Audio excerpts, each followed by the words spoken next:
அன்பு மாணவ செல்வங்களுக்கு அதிகாலை வணக்கங்கள் உரித்தாகட்டும். அனைத்து குழந்தைகளுக்கும் நான் கூறக்கூடிய ஆலோசனை யாதெனில், உங்களுடைய முயற்சி நிச்சயமாக வெற்றி தரும் என்பதை நீங்க மனதில் பதித்துக் கொள்ளுங்கள். ஏனென்றால் நாங்கள் எதுவாக நினைக்கிறோமோ அதுவாக நாங்கள் ஆக்கப்படுவோம். நாங்கள் வெற்றியடைவோம் என்று நினைத்தால் நிச்சயமாக அது எங்களுக்கு வெற்றி கிடைக்கும். ஆனா அதற்காக அதை மட்டும் நினைத்து கொண்டிருந்தால் மட்டும் போதாது. அதற்கான நல்ல முயற்சியும் அவசியமானது. அந்த நல்ல முயற்சியில நீங்க இந்த அதிகால வேளையில ஈடுபட்டிருக்கிறபடியால் உங்களுக்கு வெற்றி கிடைக்கும். அப்ப அந்த வெற்றியை நாங்கள் எங்களுடைய வாழ்க்கையை முன்னேற்றுவதற்கு, ஏனென்றால் பிள்ளைகள் நீங்கள் எல்லாம் 10 வயது பாலகர்கள், உங்களுடைய எதிர்காலத்தின் பெரும் பகுதி இனித்தான் இருக்கு. அதாவது ஒரு மனிதருக்கு ஒரு வாழ்க்கை ஒரு குறிக்கப்பட்ட காலம்தான் இருக்குது. அது யாருக்கும் எல்லாம் அது ஒரு நியதி, அதுல ஒரு மாற்றம் செய்ய முடியாது. அது எங்களுக்கு அப்பாற்பட்ட செயல். அப்ப உங்களோட வாழ்க்கையை பொறுத்தவரையில உங்களோட வாழ்க்கையின் பெரும்பாகம் இனித்தான் இருக்குது. அந்த பெரும்பாகத்தை சிறப்பாக வழி நடத்துறதுக்கு இந்த முயற்சி நிச்சயமாக வெற்றி அளிக்கும் என்பது உங்களோட மனதில நீங்க நிலைநிறுத்திக் கொள்ளும். என்னன்னா அங்க மனம் என்பது மனிதன் உடலை விட மனம் முக்கியத்துவம் வாய்ந்தது. உடல் ஆரோக்கியமாகத்தான் இருக்க வேண்டும், ஆனா மனம் அதை விட ஆரோக்கியமாக இருக்கணும். மனம் திடகாத்திரமாக இருக்க வேண்டும், துணிவாக இருக்க வேண்டும். அப்ப மனம்தான் இந்த உடலை ஒரு வகையில கொண்டு நடத்துவதாக இருக்கு. அந்த வகையில அன்பு குழந்தைகளே, நீங்க சிறந்த பெறுவீர்கள். அதற்கு நீங்க நல்ல முயற்சி செய்கிறீர்கள். இதே முயற்சியை நீங்க பாடசாலையிலையும் ஏனைய முயற்சிகளையும் காட்டுகின்ற போது நிச்சயமான சிறந்த பெறுபேறு கிடைக்கும் என கூறிக்கொண்டு நான் இன்றைய கற்பித்தல் நடவடிக்கையினுள் நுழைகின்றேன். இப்பொழுது நாங்கள் நேற்று ஒரு வினாத்தாள் பார்த்த நாங்கள் அந்த வினாத்தாள்ல நாங்கள் ஒரு சில விளக்கம் பார்த்து கொண்டிருக்கிற வேளையில வகுப்பு நிறைவடைந்து விட்டது. அப்ப நாங்க இன்றைக்கு அந்த விளக்கத்தை தொடர்ச்சியாக பார்த்து அதை நிறைவு செய்து அடுத்த வினாக்களுக்கு செல்வோம். இப்பொழுது கவனிங்க பிள்ளைகள், இந்த பக்கத்தின் வினாவை முதல்ல நான் உங்களுக்கு காட்டுறேன். இந்த வினா நாங்க நேற்று பார்வையிட்டு நாங்கள் இந்த வினா சார்பான விளக்கத்தை மேல தந்திருக்கிறேன். அப்ப வினாவை முதல் வாசித்து விளங்கி கொண்டு பிறகு விளக்கத்துக்குள் நுழைவோம். உருவில் காட்டப்பட்டுள்ள வலையமைப்பில் ABCD எனும் மாற்றங்கள் தொடராக இடம்பெற்றன. இங்கே ஒரு உருவத்தில வலை போன்ற அமைப்பாக 3 நிரைகளும் 4 நிரல்களும் தரப்பட்டிருக்கின்றது. வலை அமைப்பு, வலை போன்ற அமைப்பு, அதாவது நெட்டுகள். இப்ப உங்களுக்கு தெரியும், வலையில ஓட்டை இருக்கும், மீன் தப்பி ஓடாம. அதே போல இந்த வலை அமைப்பில ABCD எனும் மாற்றங்களை தொடராக இடம்பெற்றன. இங்க 4 மாற்றங்கள் நிகழ்கின்றது. இப்ப இங்க என்ன சொல்ல தரப்பட்டுள்ளது இந்த வலையமைப்பில் என்றால் 3 நிரைகள் தரப்பட்டிருக்கு. நிரை என்றால் இடமிருந்து பலமாக இப்படி அல்லது பலமிருந்து இடமாக, இதுதான் நிரை என்பது வரிசை. இந்த 3 நிரைகளும் 4 நிரல்களும் இருக்கின்றது. அப்ப இது ஒரு செவ்வக உருவில இருக்குது. சதுரம் என்றால் 3க்கு 3 4க்கு 4 இருக்கணும். ஏன் எல்லா பக்கமும் சமனாக உள்ளதான் சதுரம். ஆனா இதுல எதிரெதிர் பக்கம்தான் சமனாயிருக்கு. அகல பக்கத்தை அகல பக்கம் சமன், நீள பக்கத்தை நீள பக்கம் சமன். அப்ப இந்த செவ்வக வடிவான வலையமைப்பில அப்ப ஒரு நிலையில 4 எழுத்துப்படி 4 3 12 எழுத்துக்கள் காணப்படுகின்றன. இப்ப இந்த 12 எழுத்துக்களும் இந்த ஏபிசிடி என்கின்ற 4 மாற்றங்களுக்கு உட்பட்ட பிறகு அதை பிறகு பார்ப்போம். இங்க வினா என்ன சொல்லப்படுகிறது? இந்நான்கு மாற்றங்களின் போதும் ஒரு தடவை ஏனும் மாற்றத்துக்கு உட்படாத எழுத்து சோடி. சோடி என்றால் 2. இந்த பொருளும் சோடி என்றால் 2. பழைய அதாவது சொற்பிரயோகம் சோடி என்பது. அதே மாதிரி டசின் என்றால் 12. அப்ப இந்த எழுத்து சோடி யாது? அப்ப 2 எழுத்துக்கள்லாம் விடையாக தந்திருக்க. ஆனா இங்க சரியான விடையையும் நான் கோடு போட்டு காட்டி இருக்கிறேன். அப்ப நான் விளக்கம் தந்த பிறகு உங்களுக்கு அந்த எழுத்துச்சோடி எது என்பது தெளிவாகும். அதாவது விடையை சொல்றேன், இங்க வட்டம் போட்டு காட்டி இருக்கிறேன். இதுதான் உண்மையான ஒரு மாற்றத்துக்கும் உட்படாதது என்பது உங்களுக்கு புரிந்து கொள்ளும். இப்ப நான் இந்த வினா பக்கத்தையே வைத்துக் கொண்டு மாற்றங்களை சொல்றேன் பாருங்க. முதலாவது ஏ என்கின்ற மாற்றம் முதல் நிரலும், அதாவது முதல் நிரலும் இரண்டாவது நிரலும் ஒன்றை ஒன்று மாறுகின்றது. நீங்க போது நீங்க வருது. பி என்கின்ற மாற்றம் முதல் நிலையும் மூன்றாவது நிலையும் மாறுகின்றது. அதான் இங்க சொல்லப்பட்டிருக்குது. அதாவது ஏயில முதலாம் நிரலும் 4ஆம் நிரலும், பியில முதலாம் நிலையும் 3ஆம் நிலையும், சியில 4ஆம் நிரலும் முதலாம் நிரலும் மாறுகின்றது. டியில முதல் நிலையும் 3ஆம் நிலையும் முதலாம் நிலையும் ஒன்றை ஒன்று மாறுகின்றது. இந்த மாற்றத்துக்கு பிறகு இங்க கேட்கப்படுகின்றது இந்நான்கு மாற்றமோ ஒரு தடவை மாறுபடாத எழுத்து யாது என்பதை நாங்க கண்டுபிடித்தோம். சரி, அந்த மாற்ற செயற்பாடை நான் இப்ப உங்களுக்கு காட்டுறேன். மேல நீங்க கொஞ்சம் கவனமா கவனியுங்க. அதாவது இங்க முன்னாங்க 12 எழுத்துக்கள் இருக்கு பிள்ளைகள். இந்த எழுத்துக்களை நான் ஆரம்பிக்க இடது பக்கத்துல ஒரு அந்த வலையமைப்பு சட்டகத்துல நான் அந்த எழுத்துக்கள் இங்க காட்டப்பட்டிருக்குது. இதுல முதல் மாற்றம் எது எது சொல்லப்பட்டது? அதாவது இங்க வினாவில எங்களுக்கு தரப்பட்ட வினாவில முதல் மாற்றம் நடைபெற்ற ஒழுங்கு சொல்லப்பட்டது. முதலாம் நிரலும் 3ஆம் நிரலும், அதாவது இதுல முதல் நிரலும் 3ஆம் நிரலும் மாறுகின்றது. அப்ப இதுல எந்த எழுத்துக்கள் மாற்றத்துக்கு உட்படுகின்றது இவ்வாறு மாறுகின்ற போது என்றால், இந்த 3 எழுத்தும் இங்கே போகின்றது, இந்த 3 எழுத்துக்களும் இங்கே பெறுகின்றது. அப்ப இங்க ஏஇஐயும் இங்கே டிஹெச்எல்லும் இடம் மாறுகின்றது. நான் நீங்க குறித்து காட்டியது எது என்று சொன்னால், இந்த திசைகளின் அடிப்படையில உபதிசைகள். இந்த அதாவது இந்த சட்டகத்துல நாங்க திசைகள் அடிப்படையில பிரித்து பார்ப்போமாக இருந்தா, இவை 4 எழுத்துக்களும் இந்த 4 எழுத்துக்களும் உபதிசையிலே இருக்கின்றது. இந்த 12 சோடி எழுத்துக்கள், அதாவது இந்த 2 எழுத்து, இந்த ஒரு எழுத்து, இந்த ஒரு எழுத்து, இந்த 12 எழுத்துக்களும் பிரதான திசையிலே இருக்கின்றது. அப்ப நாங்க முதல் நிரலும் 3ஆம் நிரலும் மாறுபடைக்க உபதிசைகள்ல தான் மாறுபாடு நடந்திருக்கு.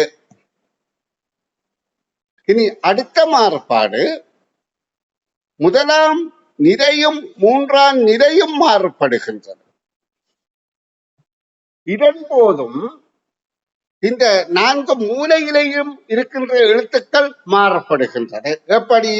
டி என்பது இங்க வந்திருக்க கீழே, அதாவது ஒரு எழுத்தா பார்த்தால் டி என்பது இங்க பாருங்க, இங்க இருக்கிறது இங்க வந்திருக்கு. அதே மாதிரி ஏ என்பது மேல போயிருக்கு, கீழே வந்திருக்கு, மேயும் கீழே தான் வந்திருக்கு. அப்ப டிஏ மாறுபடுது, எல்லையும் மாறுபடுது. எல்லை மேலே இருந்தது கீழே வந்திருக்கு, இங்க இருந்தே இங்கே போயிருக்குது, ஐ இங்க போயிருக்குது, மேல் கீழாக மாறுபட்டது. இப்படியாக இந்த மாதிரி ஒவ்வொரு அமைப்பையும் பார்க்கின்ற போது இந்த எழுத்துக்களுக்கு நடைபெறுகின்ற மாறுபாடுகள் ஒவ்வொரு எழுத்தாக பார்ப்போம். முதலாவதாக இந்த உபதிசையில இருக்கிற ஏ என்ற எழுத்தை பார்ப்போம். ஏ அடுத்த கட்டத்துல இந்த மூலைக்கு போனது சரி. அடுத்த கட்டத்துல இந்த மூலைக்கு சாரி, நான் அடுத்த திரும்பி காட்டுறேன், இதுல தவற விட்டுட்டேன். ஏ என்பது முதல்ல இந்த நிலைக்கு போனது, அடுத்த கட்டத்துல இங்க வந்திருக்குது, இங்க இருக்குது. அடுத்த கட்டத்துல இங்க போயிருக்கின்றது இங்க. அப்ப அடுத்த கட்டத்துல இங்க வந்திருக்கும் இங்க. அப்ப இது என்ன திசையில இடம் மாறுகின்றது? பலம் சுழியாக வலது பக்கமாக மணிக்கூட்டுமுள் அசைகிற திசையில. இது ஏன் விளக்கம் தாருன்னு சொன்னா, இதெல்லாம் விளங்கினால் நீங்க அரசவருக்கில் வகையான விழாக்கள் வந்தாலும் நல்ல சிந்தனையோட பார்த்து விடை காண முடியும். அதே மாதிரி பலஞ்சுழியாக அடுத்து மாறுகின்ற எழுத்து எது என்றால் எல் என்ற எழுத்து.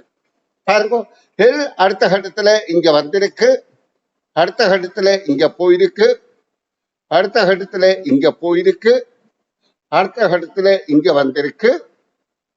அப்ப இப்ப எல் இங்க பாருங்க, இப்ப எல் இங்க வந்து விட்டது, ஏ இங்க இருக்கின்றது.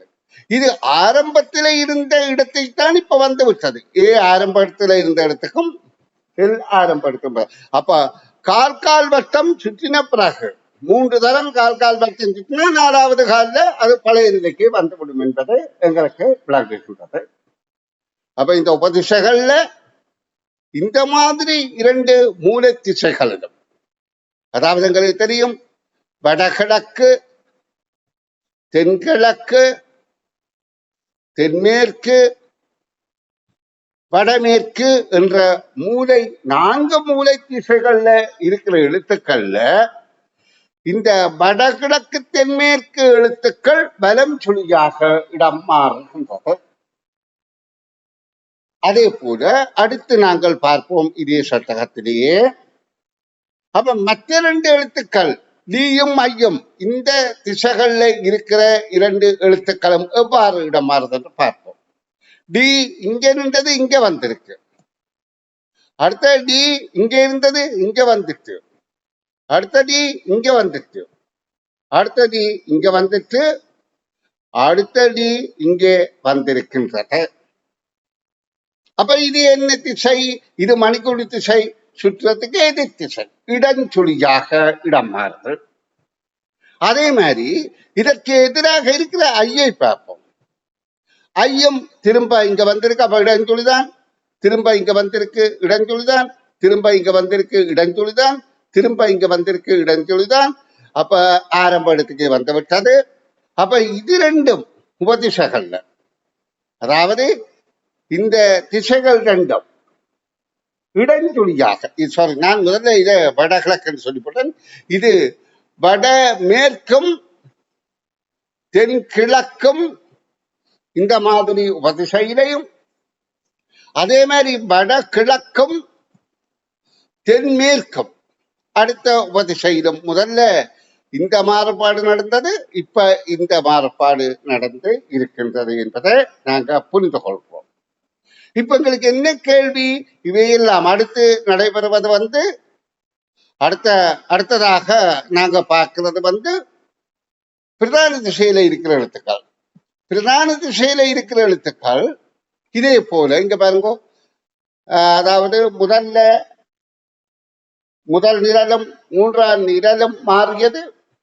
அடுத்தது முதல் நிறையும் 3ஆம் நிறையும் மாறுது. அப்ப இந்த பிரதான எழுத்துக்கள் எவ்வாறு மாறுபடுகின்றது? இதுல இருக்கின்ற பிரதான எழுத்து முதல்ல இங்க வந்திருக்கும், இது அங்க போயிருக்கும். அதே மாதிரி அடுத்து இது இங்க வந்திருக்கும், திரும்ப இங்க வந்திருக்கும், திரும்ப அது மாறி வரைக்க பழைய நிலைக்கு அந்த எழுத்துக்கள் வந்துவிட்டது என்பதை பார்ப்போம். இந்த பிசி பிசி இங்கே இருக்கின்றது, ஜேகே இங்கே இருக்கின்றது. அதே மாதிரி அடுத்த எழுத்துக்களும் இங்க பாருங்க, இ இங்க வந்து விட்டது, ஹெச் இங்க வந்து விட்டது. அப்ப இதுல மாறுபாட்டில இடம்பெறாத எழுத்து என்பது இப்ப உங்களுக்கு இந்த சட்டகத்துல காட்டுகின்றேன். இந்த இதுல நடுவில் இருக்கிற எழுத்துத்தான் மாறுபாட்டில இடம்பெறவில்லை என்பது எங்களுக்கு விளங்குகின்றது. அப்ப விடையில இரண்டாவது விடையே பொருத்தமானது என்பது உங்களுக்கு புரிந்து கொள்ளக்கூடியதாக இருக்கும். இந்த நடுவில் இருக்கிற எழுத்துத்தான், இந்த நடுவில் இருக்கிற எழுத்து ஒரு தடவையும் மாறுபடவில்லை. இந்த மாறுபாடுகளை குறிப்பாக நல்ல இனங்கண்டு கொண்டால் உங்களால இந்த கேள்விகளை நன்றாக புரிந்து கொள்ளக்கூடியதாக இருக்கும். பிள்ளைகள், நான் இதை ஆக கடினப்படுத்துவதாக விளங்கிவிடாதீங்கோ. நீங்க வெற்றியடைய வேண்டும் என்று சொன்னால் திறமையில அதிதிறமையை காட்ட வேண்டும். அதிதிறமையை காட்டணும் என்று சொன்னால் நாங்க ஓரளவு நிறைந்த, அதாவது அதீத முயற்சியில ஈடுபடணும். உங்களுக்கு இப்போ ஒரு தடவையில விளங்க இல்லைன்னு சொன்னா திரும்ப இருக்கா பாருங்க, விளங்கும். அப்படித்தான் அகலம் உங்களுக்கு விளங்கவில்லை என்று சொன்னால் நீங்க இந்த விடயத்துல கவலை கொள்ள தேவையில்லை. ஏனென்றால் இந்த வினாக்கள் உங்களுக்கு மேலதிக பயிற்சியாகத்தான் வழங்கப்படுகின்றது. இனி அரச வரிக்கையில வந்த வினாக்களை தழுவித்தான் இந்த வினாக்களுக்கு விளக்கம் தர்றேன். அப்படி அதையும் விளங்கிக் கொள்ள வேண்டும் என்றால் நீங்க தொடர்ந்து நான் போடுற யூடியூப் சேனல்ல பார்வையிடலாம். சரி, இனி இந்த 30வது வினாவுக்கு வருவோம். ஏபிசிடி என்று 4 புத்தகங்கள் ஒரு டபிள்யூ என்ற ஒரு பெட்டிக்கு இருக்கின்றது. அதுக்கடுத்து எக்ஸை சட் என்று 3 பெட்டிகள் தரப்பட்டிருக்கிறது. ஒரே அளவான பெட்டி என்று கருதி கொள்ளுங்கோ. எங்களோட பார்வைக்கு அது சின்ன பெருசாக அவர்கள் கீறியிருக்கிறார்கள். ஆனால் ஒரே அளவான பெட்டி. இப்ப கேள்விக்கு வருவோம். உருவில் பெட்டி, அதாவது முதல்ல சொல்லப்படுகின்றது, இந்த உருவில் பெட்டி டபிள்யூவில் இருக்கும் ஏபிசிடி என்கின்ற எனும் 4 புத்தகங்களையும் பெட்டிகள் எக்ஸ் y பயன்படுத்தி சற்றுக்கு அதே ஒழுங்குமுறையில், அதே ஒழுங்குமுறை என்றால் பெருசு கீழே முதலாவது, அடுத்தது அதை விட சிறிதான 2வது, அடுத்தது அதை விட சிறிதான 3வது, மிகச்சிறியது 4வதாக அதே முறையில், அதே ஒழுங்குமுறையில் இருக்கும் விதத்தில் பின்வரும் நிபந்தனைகளுக்கு ஏற்ப, இங்க 4 நிபந்தனை தந்திருக்கு. இந்த 4 நிபந்தனைகளுக்கு ஏற்ப மாற்ற வேண்டும். அந்த 4 நிபந்தனையை பார்ப்போம். இப்ப கேள்வி என்ன கேட்கப்படுகின்றது? இதற்கேற்ப 4 புத்தகங்களையும் சட்பெட்டிக்குள், இந்த சட் என்கின்ற இந்த பெட்டிக்குள்ள இந்த 4 புத்தகங்களையும் ஒன்றுக்கு மேலும் ஒன்றாக கொண்டு வருகின்ற போதும், அதாவது இதற்கேற்ப 4 புத்தகங்களையும் சட்பெட்டிக்குள் மாற்றி வைப்பதற்கு செய்ய வேண்டிய மிக குறைந்த மாற்றுதல்களின் எண்ணிக்கை யாது? அரச பரீட்சையில 3 தரப்பட்டது. நான் இந்த பரீட்சையில இந்த மாதிரி இந்த வினாவில 4 தந்திருக்கிறேன். அதாவது அங்க இருந்த பட்டிக்கு ஒன்று, பிறகு எக்ஸாவாக 2 தந்து இந்த பட்டிக்கு மாற்றுவதைத்தான் அரச பரீட்சையில கேட்கப்பட்டது. நான் இப்ப இந்த 2 பட்டிக்கையும் மாற்றி இங்கே தரத கேட்கிறேன். அங்க இங்க 3 தரப்பட்டது, இங்க 4 தரப்படுகின்றது. அங்க உருளை தரப்பட்டது, நான் இங்க புத்தகத்தை தந்து வினாவை கேட்கிறேன். சரி, இனி நாங்கள் இந்த மாறுபாடுகளுக்கு எவ்வாறு செயற்படணும் என்றதுக்கு உங்களுக்கு ஆலோசனைகள் தர விரும்புகிறேன். இப்ப பாருங்க பிள்ளைகள், முதலாவதாக நாங்க இதிலே பார்க்க வேணும், இந்த இறுதிப்பட்டிக்கு முதல்ல வர வேண்டியது, கீழே வர வேண்டியது டி, அதுக்கு மேலதான் சி, அதுக்கு மேலதான் பி, அதுக்கு மேலதான் ஏ. அப்ப இந்த ஒழுங்குல வர்றதுக்கு இந்த 2 பட்டிக்கையும் மாத்தி மாத்தி வச்சு திருப்பி எடுத்து இங்க வச்சு அப்படி ஏதோ செய்து கொண்டு வரலாம். அப்ப இங்கதான் இந்த நிபந்தனைகளாக சொல்லப்படுகிறது. ஒரு தடவை ஒரு புத்தகம் மட்டும்தான் எடுக்க வேண்டும். அப்ப இதுல ஒரு புத்தகத்தை மட்டும்தான் ஏதோ ஒன்று எடுக்கலாம், மேலதானே எடுக்கலாம். எப்போதும் மேலே உள்ள புத்தகம் மட்டுமே இருக்கணும். அப்ப இதை செய்யணும் என்றால் இது சரி, ஒரு புத்தகம் எடுக்கணும் என்றால் மேலே உள்ள புத்தகத்தானே எடுக்கலாம். ஆனா எடுத்த புத்தகத்தை கையில வைத்திருக்காது ஏனைய வட்டிகள் வைக்கப்பட வேண்டும். இந்த புத்தகத்தை எடுத்து கையில வச்சுக்கொண்டு இதை அடுத்த கையில வச்சுக்கொண்டு அடுத்ததை எடுத்து இங்க அப்படி என்று வைக்கலாது, கையில விரல்களுக்கு இடையில வைக்க அப்படி எல்லாம் செய்யலாது. அதாவது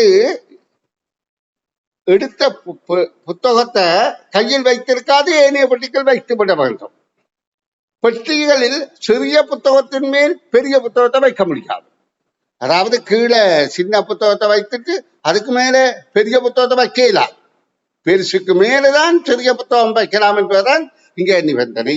அப்ப இந்த 4 நிபந்தனைகளும் எங்களுக்கு புரிந்ததாக இருந்தால் இப்ப நாங்க செய்ய வேண்டிய மாறுபாடுகளை உணர்ந்து பார்த்துக் கொள்வோம். இந்த புதுசாக மாணவர்கள் இணைகிற போது அவர்களுக்கு தெரியாது இதை இப்படி செட் பண்றது ஒரு கெட்ட வழக்கம் என்று. அவர்கள் அதை நல்ல வழக்கமாகத்தான் பெய்னிய விடயங்கள்ல கை கொள்கிறார்கள். ஆனா இந்த வகுப்பில இது இப்படி செட் பண்ணுகின்ற போது பாருங்க இந்த இடம் வேஸ்ட் ஆகுது, அது அவர்களுக்கு புரியுது இல்லை. ஆனபடியால் அப்படியெல்லாம் செய்ய வேண்டாம் என்று மீளவும் நான் கேட்டுக்கொள்கிறேன். சரி, இப்ப நாங்க இனி விடயத்துக்கு வருவோம் பிள்ளைகள். அதாவது இப்ப இந்த மாறுபாடுகளை நாங்க செய்வதற்கு முதல்ல மேல உள்ளதானே எடுக்கலாம், இந்த ஏ தான் எடுக்கலாம். இந்த ஏ எடுத்து எங்க வைக்கிறது? அதாவது ஏ இங்க வைப்பதா இங்க வைப்பதா இங்க வைப்பதா? இல்ல இங்க 4 புத்தகம் இருக்குது. அப்ப ஒரே தடவையிலே நீய கொண்டு வந்து இங்க வைக்க முடியாது. முதல் 3ஐயும் 3க்கு வைத்தாத்தானே அடுத்த நீய கொண்டு வந்து வைக்கிறது. 3 பொட்டி இல்லையே, எக்ஸ்ட்ரா 2 தானே கிடக்குது. அப்ப இதற்கு ஏக்கு மேல பி வைக்கிறார். அப்ப ஏ வைக்க வேண்டிய நிச்சயமாக ஏ என்பது நாங்கள் இங்க குறைந்த தடவையில வைக்கணுமா இருந்தால் ஏ கொண்டு வந்து இங்கதான் வைக்க வேண்டும். இருந்தால் இருக்கிறதானே இறுதியில டிய வைக்க போறோம். அப்ப ஏ இங்க வைப்பதுதான் முதல் புத்திசாலித்தனம். அடுத்ததாக பிஏ இங்க கொண்டு வைக்கலாம். பி இதுலயும் வைக்கலாம், மற்றதுலயும் வைக்கலாம். என்றாலும் நாங்கள் பிஏ இங்க வைப்போம். அந்த ஒழுங்கில சிய கொண்டு வந்து இங்க வைப்போம், சி. இப்ப இந்த ஏ திரும்ப எடுத்து, அதாவது இப்ப நாங்க 3 மாற்றங்கள் செய்து விட்டோம். அதாவது இன்னைக்கு நான் எழுதி கொள்றேன். இங்க பாருங்க, முதலாவது இந்த மாற்றம், 2வது இந்த மாற்றம், 3வது இந்த மாற்றம் செய்தோம். திரும்ப நாங்கள் ஏ எடுத்து இந்த ஏ இங்க வைத்த நாங்கள் இந்த 4வது டி இங்க கொண்டு வரணும் என்றால் ஏ எடுத்து இந்த பிக்கு மேல வைக்கிறோம். அப்ப இப்ப நாங்க மேற்கொண்டது 4வது மாற்றம். இப்ப இந்த இடம் எம்டியா இருக்குது. அப்ப நாங்க டிய கொண்டு வந்து இங்க வைக்கிறோம். இது 5வது மாற்றம். அப்ப 5வது மாற்றத்தோட தான் நாங்கள் அடியில வைக்க வேண்டியதை வைக்கிறோம். இனி அடுத்ததாக இந்த சியை கொண்டு வந்து டிக்கு மேல வைக்கலாம். அது 6வது மாற்றம். இப்ப அதுக்கு பிறகு நாங்க இதுல இருக்கிற ஏ எடுத்து ஒன்றில் இந்த அடுத்த பட்டிக்கு கொண்டு வந்து வைக்கலாம். இங்க ஒன்றுமில்லை இருக்குல்ல, அல்லது இந்த பட்டிகையும் வைக்கலாம். இதுக்குள்ள இப்ப சி எடுத்துட்டோம். ஏதாவது ஒரு பட்டிகை வைத்தால் சட்டத்தை ஒரு பட்டிகை வைக்கலாம். ஆனா அவர்கள் இந்த பட்டிகை வைக்க சொல்ல இல்லை. இந்த இதைத்தானே பயன்படுத்த சொன்னார்கள். X5 மட்டும்தானே பயன்படுத்த. அப்ப எக்ஸ்ல தான் இதை வைக்கலாம். அப்ப இது தவறு, நல்லா விளங்கி கொள்ளுங்க. அப்ப எக்ஸுக்கு அதை கொண்டு வர்றது 7வது மாற்றம். கொண்டு வந்த பிறகு பிஏ அதுக்கு மேல கொண்டு போறது 7க்கு அடுத்த 8வது மாற்றம். திரும்ப ஏ இங்க கொண்டு வர்றது 9வது மாற்றம். அப்ப இது ஒரு மாற்றங்களின் ஒழுங்க நாங்கள் இனங்காணுகின்ற போது 3 மாற்றங்கள் என்பதை புரிந்து கொள்ளுங்கள். அன்பு குழந்தைகளே, இதெல்லாம் நுண்ணறிவின் மிக நுட்பமான விடயங்கள். நீங்கள் இதை புரிந்து கொள்ற பட்சத்துல இந்த கேள்விகளுக்கு இலகுவாக விடையளிக்கக்கூடியதாக இருக்கின்றது. சரி, நாங்கள் இனி அடுத்த வினாவுக்கு செல்ல போகின்றோம். 31வது வினா. 31வது வினாவில அதாவது கோலத்துக்கு ஏற்ப குறியீட்டுக்கு பொருத்தமான உரு யாது? அதாவது வினாக்குறியுள்ள இடத்துக்கு பொருத்தமான கோல உருக்கோல அமைப்பு எது என்று கேட்கப்படுகின்றது. அவை இந்த கோலங்கள் ஒரே அடைப்பில தான் தரப்பட்டிருக்கிறது. இங்க முதலாவது, இரண்டாவது, மூன்றாவது, நான்காவது, அப்ப 5வது நிலையில எப்படியான கோலம் உருவாகும், எது வரும் என்று கேட்கப்படுகின்றது. இப்ப இந்த முதலாவது கோலத்துல பார்க்கிறோம், மேலடைப்பில வடகிழக்கு திசை நோக்கி அம்புக்கோடு காட்டப்படும். அடுத்தது மேற்கு நோக்கி அம்புக்கோடு காட்டப்படும். அடுத்ததுல தென்கிழக்கு திசையும் கீழே மேலே தெற்கும் காணப்படுகின்றது. அப்ப எங்களுக்கு ஒரு தொடர் தெரிகின்றது, இந்த மாறுபாடுகள் இப்படியாக நிகழ்கின்றது என்பது. அதாவது மேல கீழாக மாறி மாறி மாறுபாடு நடக்கும். அப்ப உபதிசைகள்ல மாறுபாடு புதக்கட்டமாக நடக்கும். அப்ப இந்த மாறுபாடுகளை நாங்கள் ஒரு மணிக்கூட்டு முள்ளில முள்ள செய்கிற மாதிரி பார்த்தா கூடி, அல்லது திசைகளை அடிப்படையாக கொண்டு பார்த்தா கூடி, இப்ப பாருங்க, முதலாவது மேலே இருக்கிறது, அதாவது திசைகள் அடிப்படையில் நாங்கள் பார்ப்போம். முதலாவது வடகிழக்கு திசை, அப்ப இப்படி இருக்கின்றது. அடுத்ததாக தென்கிழக்கு திசை, சாரி, அதாவது தென்கிழக்கு திசை, சரியோ, தென்கிழக்கு திசை.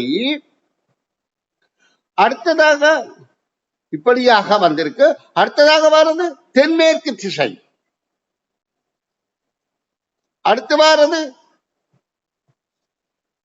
அதாவது வடமேற்கு திசை. அப்ப அடுத்தது மீளவும் முதல் நிலைக்கு வருகின்றது. இந்த நிலையிலே எப்படி இருந்ததோ அதே நிலைக்குத்தான் அங்கேயும் வருகின்றது என்பதை கவனத்துல கொள்ளுங்கள். உபதிசைகள்ல நாங்கள் பார்த்தோம். இதுல இப்ப அடுத்து வர வேண்டியது மேலே வடகிழக்கு திசையாக இருக்கும். அப்ப இப்ப நாங்க அப்படியே பார்த்தால் இதுதான் பொருத்தம் மாதிரி கிழக்கு, இது பொருத்தம் இல்லை, இது பொருத்தம் இல்லை. அப்ப கீழே நடைபெறுகின்ற மாறுபாடுகளையும் பார்த்து அதுதான் பொருத்தமா என்பதை பார்ப்போம். அடுத்து கீழே நடக்கிற மாறுபாடு, இது மேற்கு திசை, இது பிரதான திசையில மாறுபாடு நடக்குது. இதுல முதல்ல உள்ளது மேற்கு திசை, இது மேற்கு திசை. அடுத்தது தெற்கு திசை, அடுத்தது கிழக்கு திசை, அடுத்தது வடக்கு திசை. அப்ப அடுத்தது திரும்ப மேற்கு திசையா இருக்கும். இங்க இப்படி இருக்கும். அப்ப இந்த விடைதான் பொருத்தமாக இருக்கின்றது. அப்ப இப்ப எங்களுக்கு விளங்குகின்றது இதுதான் பொருத்தமான விடை. ஆனா இந்த விடைகளை நாங்கள் ஒப்பிட்டு பார்த்தால் இதே அமைப்பு தான் இங்க வந்திருக்கும் விடையாகும். அதாவது 5வது நிலையில எங்களுக்கு தெரியணும். இதை நாங்கள் ஒரு வட்டத்தை எடுத்துக்கொண்டால், சாரி, இந்த கவனித்துக் கொள்ளுங்க, ஒரு வட்டத்தை நாங்கள் எடுத்துக்கொண்டால் அந்த வட்டத்தில கால் கால் பாகமாக கருதினால் முதல் கால் இப்படி, இரண்டாவது கால் இப்படி, அடுத்தாவது கால் இப்படி, அடுத்த கால் இப்படி என்றால் அடுத்தது அதே பழைய நிலைக்குத்தானே வருது. பாருங்க, முதலாவது இது, இரண்டாவது இது, மூன்றாவது இது, நாலாவது இது என்றால் 5வது திரும்ப இதே நிலைதானே வரும். அதாவது கால் கால் வட்டம் சுற்ற, அப்ப பழைய நிலைக்கு வருகின்றது. அப்ப 31வது விடை இதுதான் பொருத்தமானது. இனி நாங்கள் 32வது வினாவை பார்வையிடுவோம். 32வது வினா, அன்பு மாணவ செல்வங்களே, நான் நேற்றைய தினம், அதாவது என்னுடைய வகுப்பில் இருக்கிற அனைவருக்கும் லிங்க் அனுப்புகின்ற போது அவர்களிடம் ஒரு கோரிக்கை விடுத்திருந்தேன். அதாவது வீடியோவில் காட்சி அளிக்காதவர்கள் தயவு செய்து நீங்க பிறகு இந்த யூடியூப்ல பாருங்கோண்டு அதை கேட்டு பலரும் அந்த சேவையை செய்கிறார்கள். அவர்கள் பாராட்டத்தக்கது. அந்த வகையில இருந்தால் மற்ற முயற்சி செய்கின்றபடிய காலையில் எழும்புற பிள்ளைகள் அத்தனை பேரும் படிக்கக்கூடியதாக இருக்கும் என்பதற்காகத்தான். ஏனென்றால் பாவம் அந்த பிள்ளைகள் காலையில் எழும்பிந்து ஏமாறக்கூடாது என்பதற்காக. சரி, இனி இப்படியத்துக்கு வருவோம். 32வது வினா.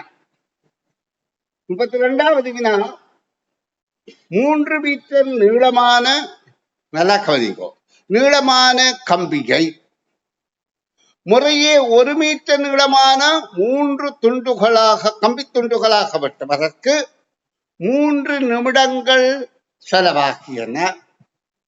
உங்களுக்கு அதிக தடவை நான் சொன்னேன் என்றால், வினாக்கள்ல இருக்கிற சொற்களின் உண்மையான கருத்தை புரிந்து கொள்ற போது வினா இலக்குவாக்கிவிடும். அப்ப அந்த விளங்கி கொள்றதுக்கு நீங்க பயிற்சி தான் பெறணும். என்ன பயிற்சி? சொற்களை வாசித்து விளங்குற மாதிரி உங்களுடைய அறிவை பயன்படுத்தும். இதான் திறமை. இந்த இந்த திறமை உள்ளவன் தான் படிப்பான், இந்த திறமை இல்லாதவன் படிக்க மாட்டான். என்ன திறமை? வாசிக்கிறத புரிந்து கொள்வதுதான் திறமை, ஆற்றல். புரிந்து கொண்டால் அவன் தொடர்ச்சியாக நிறைய வாழித்து நிறைய பயிற்சிகள் பெற்று நிறைய புரிந்து கொண்டார் என்று அவன் அறிவாளியாகிறான். அப்ப இங்க பாருங்கோ, இதில் என்ன சொல்லப்படுகின்றது? 3 மீட்டர் நீளமான கம்பியை. அப்ப எங்களுக்கு இதை கேட்ட உடனே மனதுக்கு உடனே ஒரு கம்பி துண்டு வருகின்றது. இதன் நீளம் 3 மீட்டர் என்பது எங்கட மனதுக்கு பதிய வேணும். 3 மீட்டர் நீளமான கம்பியை 1 மீட்டர் நீளமான கம்பியாக.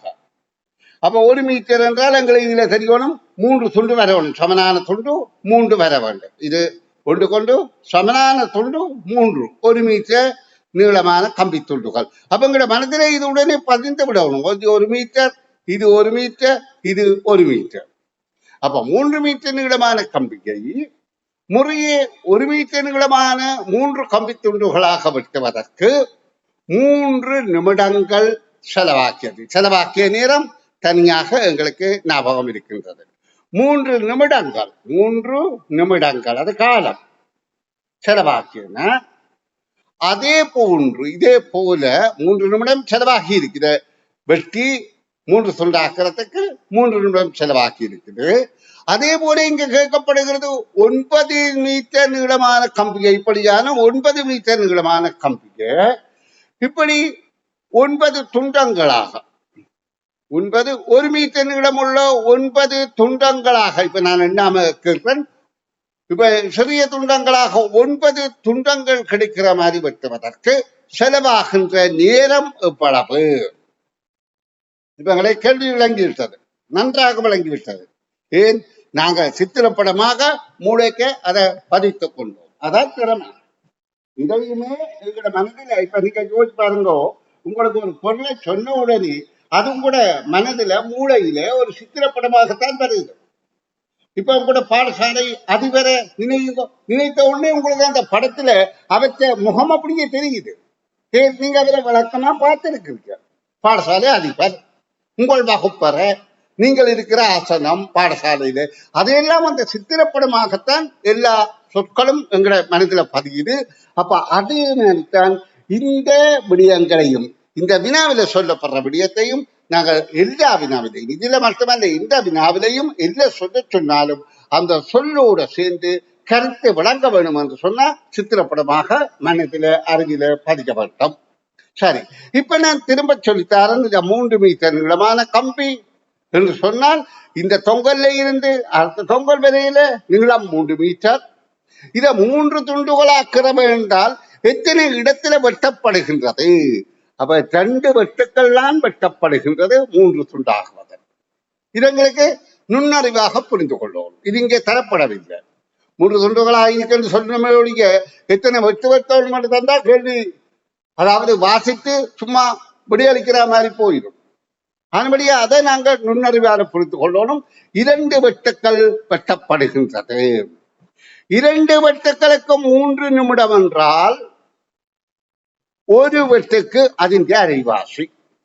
அப்ப நாங்கள் 3ஐ 2ஆல வகுக்க வேண்டும். அப்ப 3ஐ 2ஆல வகுத்தோமாக இருந்தால் நல்லா கவனித்துக் கொள்ளுங்க. இதுல நாங்க தசமன் வகுத்தல்ல ஈடுபட போறோம்.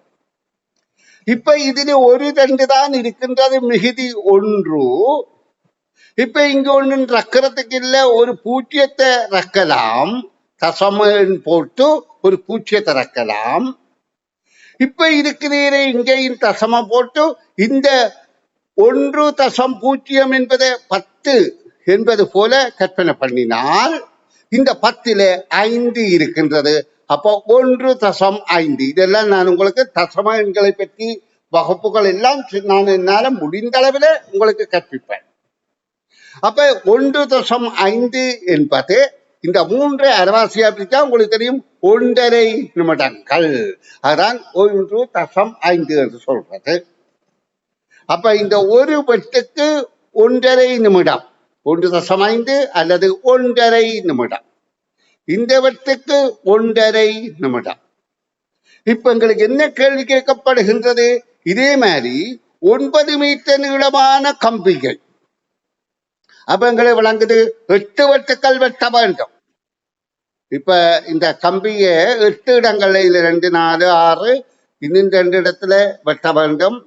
அப்ப கம்பி இந்த அளவு நீளம் 2, 4, 6, 8 இடங்கள்ல வெட்ட வேண்டும். அப்போ ஒரு வெட்டுக்கு 1.5 நிமிடம் என்றால் 1.5 நிமிடத்தை நாங்க 8ஆல பெருக்கணும். அப்ப 8ஆல பெருக்கினா நாங்க 1 பெருக்கினால் 8 வரும், அரையால பெருக்கினா 4 வரும், அப்ப 12 வரும். ஆனா இந்த பெருக்கல அதாவது இதுல 8 வெட்டுக்கள் என்றபடியா 8 நாங்கள் 1.5ஆல பெருக்கினா தசமன் பெருக்க பிறகு ஒரு தசத்தை குத்தணும். 8 40, 4 மிச்சம், 8 8 12.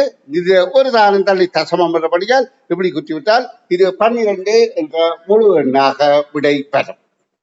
அன்பு மாணவ செல்வங்களே, இதுகளெல்லாம் கணித பாடப்பரப்புல தசம எண்கள் என்ற பாடப்பரப்பை கற்கின்ற போது உங்களுக்கு இதுல தெளிவு கிடைக்கும் என உங்களுக்கு இப்ப ஆலோசனை கூறிக்கொண்டு இந்த வகுப்பை நிறைவு செய்ய வேண்டிய நேரம் வந்திருக்கின்றபடியால் நான் இப்ப உங்களிடமிருந்து சில, அதாவது நான் உங்களை சந்தித்து கேள்விகள் கேட்பது இல்லை, அதன்படியால் இப்ப நான் உங்களை கேட்கிறேன். நான் இப்ப கற்பிக்கின்ற இந்த முயற்சி, இந்த சொல்லித்தார விடயம் கொஞ்சம் கடினமான விடயங்களாக இருந்தாலும் உங்களால புரிந்து கொள்ள முடிந்தால் நீங்கள் இப்படி உங்களோட முகத்துக்கு நேரே உங்களோட கையை காட்டுங்கோ. உங்களுக்கு ஒன்றுமே புரியவில்லை என்று சொன்னா பயப்படாம உள்ளபடி இப்படி காட்டுங்கோ. ஏனென்று சொன்னா நான் இன்னும் இலகுபடுத்துவதற்கு. ஏனென்றால் உங்களுக்கு தானே கற்கிறது, நீங்க விளங்கிக் கொள்றீங்களோ, காது கேட்குதா, உங்களுக்கு புரிந்து கொள்ள முடியுதோ பார்க்கிறதுக்கு நான் கற்கிறேன், உங்களுக்கு விளங்கோடு. அப்ப விளங்கினால் இப்படி எல்லாரும் கையை காட்டுங்கோ, விளங்கவில்லை என்றால் இப்படி காட்டுங்கோ. நான் உங்களை பார்வையிடுவதற்கு தயவு செய்து காட்டுங்கோ. நீங்க வீடியோவை போடையில நான் இன்னும் செய்கிறது சில இந்த 2 பேர் இருக்குன்னா அவருக்கு காதும் கேட்குது. அப்ப இங்க என்னன்னு புரிந்து கொள்ளுவினா ஆனா விளங்கினா கையை காட்டுங்கோ.